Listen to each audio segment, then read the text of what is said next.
Yung lola ko. Kasi napakaganda ng pagpapalaki niya sa akin. Ang ganda ng mga naituro niya sa akin na nadala ko. My mother, my late mother, definitely. She brought 7 of us up so well, I would think, I'm proud to say, almost single-handedly because my father was in and out of the scene. And she taught us the right values. She sent us to the best school, no matter if she would not, we would not see her. She would work so hard. We would hardly see her, but we did understand why she was always absent. It was because she was trying to make both ends meet for all of us. Palagay ko, nanay ko. My mother. Kasi, ano kami, 6 na anak na pinalaki niya lahat on her own. No? So, kasi hindi niya kami binitawan. There was a time, alam mo, maraming gusto mag-adapt sa akin, sa ibang kapatid ko, pero ayaw niya. Gusto niya, kasama niya kami lahat na 6. Kahit gaano pa kahirap for her, itinaguyod na kaming 6. Para sa akin talaga ngayon, ang pinakamagandang dilag sa buhay ko is yung asawa ko. She has the kindest heart, kindest soul. So if you get to meet her, sobrang she's very pleasant and she made me a better person. Kasi, you know, being an actor sometimes sobrang stressful. But, you know, nung naging kami at tumagal na yun, mas nakilala namin isa't isa, we made each other better. So yun talaga. It's not always yung, kumbaga, yung hindi importante yung fame or yung yaman, pero yung happiness or contentment mo sa buhay. Siyempre, my fiancé, si Chelsea Robato. Siyempre, kasi kaya naging fiancé ko siya. Madali lang, madaling sagot. Ngayon po, ang pinakamagandang dilag ng buhay ko. Nanay ko, gano'n na lang. My mom, I look up to her so much. I use her screen name instead of using Estrada. Because I'm an hairstyle, so I used her screen name kasi Kate Gomez yung sa kanya. And so in honor of her, I used it as a platform, you know, Gomez. Of course, my mom. It's always my mom. Everything.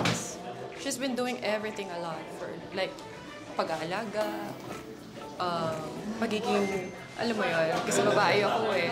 She always makes sure na her daughter is beautiful, well-presented. Everything about me is not because of my mom. Ang tinuturing kong magandang dilag sa buhay ko ay syempre ang aking dakilang ina kasi nakita ko kung paano niya ako pinalaki kahit mag-isa lang siya, kahit ang dami niyang pagsubok na pinagdaanan kasi wala siyang katuwang sa buhay in the form of my dad. But then, napakita niya sa akin kung gaano maging tao, yung totoong tao na walang ere. Nakita ko rin kung gaano siya masiyahin kahit maraming mga pinagdadaanan sa buhay.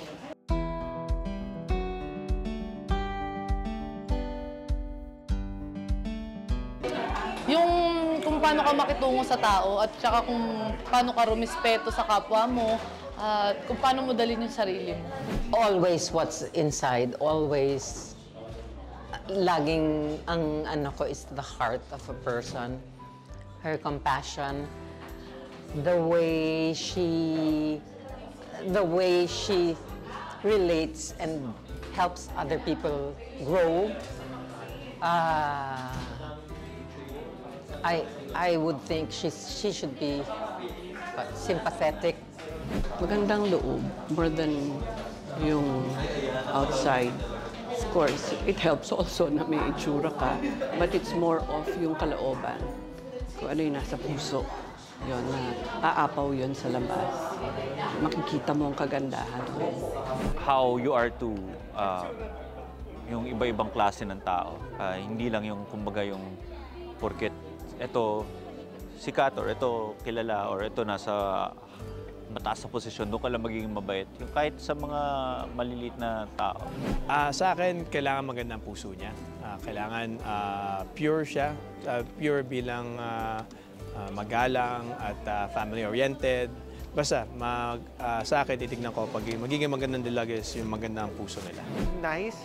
In general, you know, you don't have to be rude all the time. Pag may siguro ulo mo, doon ka matetest na lang kung hanggang saan ba talaga yung pasensya mo, di ba? Ako kasi, sa person, mas gusto ko yung inner self.